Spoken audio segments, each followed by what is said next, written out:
बे मोनसे गुबुन गुबुन एंगोलाव मोनसे सरसा मोनसे स्पेकुलेशन सोलिबाय थादों आरो आंनि फारसेनिफ्राय फोरमायनाय जादोंमोन जे जथेस्थ' बैसो जाबाय दुलाराय बर' फरायसा आफादाव गोदान लिडारशिपबो नांगौ नो डाउट बियो जोंनि थांनाय 58थि जे थान्दै जुथुमा बियो टार्मिनेटिं सेसन नङामोन थेवबो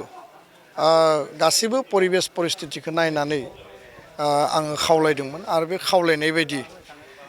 दा जोंनि सेन्ट्रेल वार्किं कमिटिया बिनि सायाव नायबिजिरगासिनो दङ आरो खोब खम समनि गेजेराव सेन्ट्रेल वार्किं कमिटिया जिरायनानै मोनसे मोजां थांखि आजावगोन आङो आसाबादि आरो माहारिनि थाखाय दुलाराय बर' फरायसा आफादाव जातीयताबादनि सेतनाखौ लानानै जेरै हाबा मावदों एबसुनिफ्राय जुदि बिदाय लानाय जायोब्ला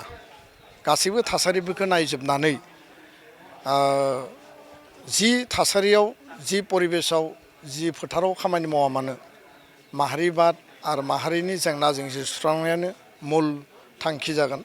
आरो बेखायनो बेखौ दुलाराय बर' फरायसा आफादनि परियाल आरो CWCआसो डिसिसन लागोन दा बिथांमोना बे डिसिसनाव आङो जेरैबायदि आजिरा मोननो लुबैदों रिटायारमेन्ट मोननो लुबैदों बिथांमोना जुदि एलाउ खालायोबा आङो ओंखारलांनो हागोन आरो बिथांमोना जुदि ओंखारनो मोना नोंनि समा जायाखै होननानै जुदि बुङोब्ला आं हारसिङै जेबो डिसिसन लानो हाया खारन जोंनि संबिजित बायदियै जोङो संबिजित आरो जोंनि सेन्ट्रेल वार्किं कमिटियानो हाइस्ट अथरिटि बे अथरिटिनि जि सायाव बयबो फोथायनाय आरो मान मर्यादाया जेब्लाबो थागोन आरो बेखायनो CWCनि डिसिसनानो आल्टिमेट डिसिसन जागोन बिथांमोना मा बुङो बे उननि समाव खम समनि गेजेराव सावरायोब्ला जों बिनि फिथाइखौ मोननो हागोन गोजोन्थों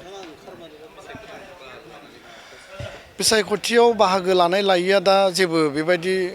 क्लियार जायाखै गिबियाव आङो माने रिटायारमेन्ट लानायनि खोथाखौ आङो CWCनो रिकुवेस्ट मोनसे होदों लेटार मोनसे होदों बिनि उनाव हारिनि थाखाय समाज सिबिनायनि थाखाय माहारि दानायनि थाखाय आरो जोंनि आद्रा थानाय जिखिनि बर' गोजोन गोरोबथा जेराव सिमा बारायनांगौ थाबाय दा 25-26 इयार्स दुलाराय बर' फरायसा आफादाव आं खामानि मावबाय बेखिनि जिखिनि अभिगता राजा लामानि रेल लामानि होख्रावनायनिफ्राय जागायनानै नैबे एकर्ड इमप्लिमेन्टेसनखौ दिल्ली दिसपुराव लबि एडभकेसि खालामनायनिबो जिखिनि प्रेसार बाहेरायाव थानानै जोङो जिखिनि होख्रावनांगौ आवाज होनांगौ जों होजोब्बाय आरो बे कन्टिनिउआस थागोन गोदान बिबानगिरि फैबाबो बे सिस्टेमा थागोन डेम'क्रेटिक पन्थानि गेजेरजों प्रेसारा थागोन किन्तु बे एखे खामानिखौनो सिस्टेमाव थांनानै आरो सरकारनि पर्यायाव माने थांनानै खामानि मावनो गोनाङा दङ आरो सिङावबो आरो बायहेरायावबो खामानि मावोब्लासो बे मोनसे जोंनि जि दाबि बा जोंनि इस्युआ समाधान जागोन दा बेखायनो बै लेभेला बेसेबां बास्तब जागोन बहा थांगोन मा मावहैगोन बोरै मावहैगोन बियो समनि गेजेरजों जोङो बेखौ डिसिसन लानो हागोन बेखायनो आंनि साननाया जाहैबाय जे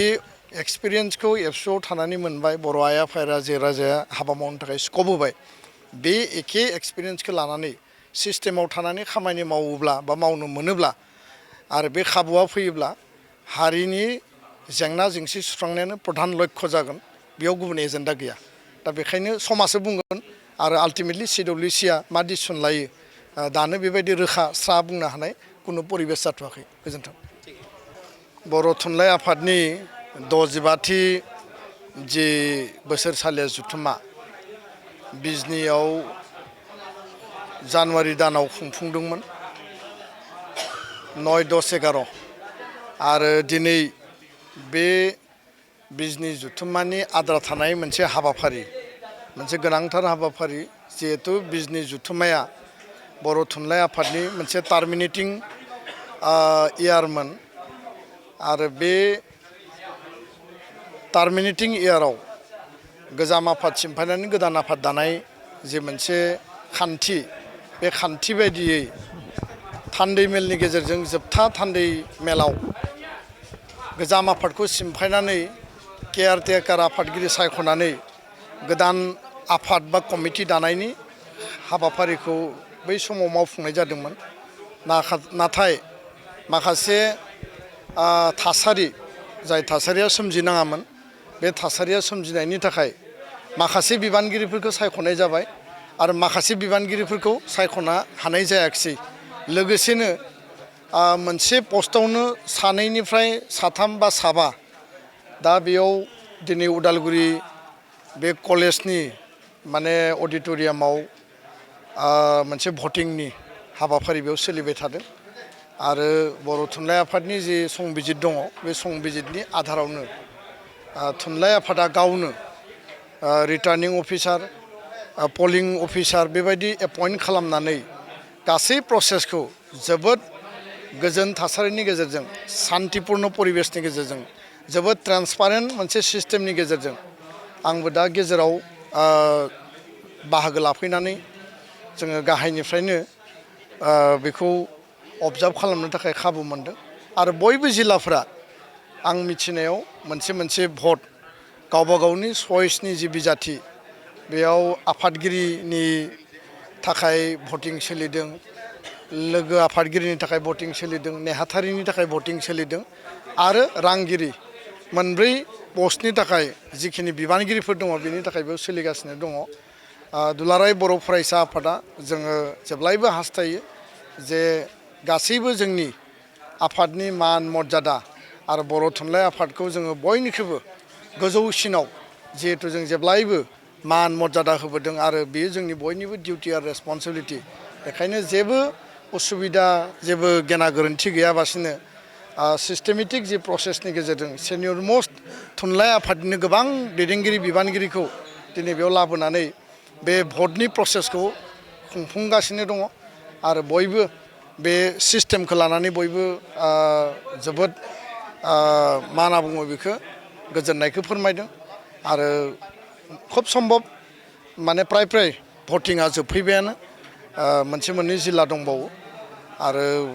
3 बाजिसिम ना 2 बाजि 30 मिनिटसिम मोनसे 3 बाजिसिम सम बेयाव होनाय जादों। बिनि गेजेराव भटखौ होनानै सोरनि भटिंआ माबायदि फैदों बेयाव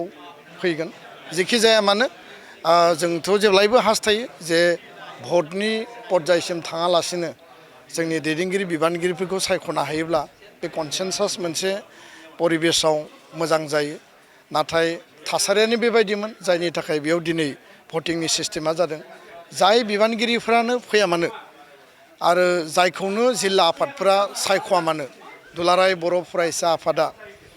जेब्लायबो जोङो बिथांमोनखौ वेलकाम खालामो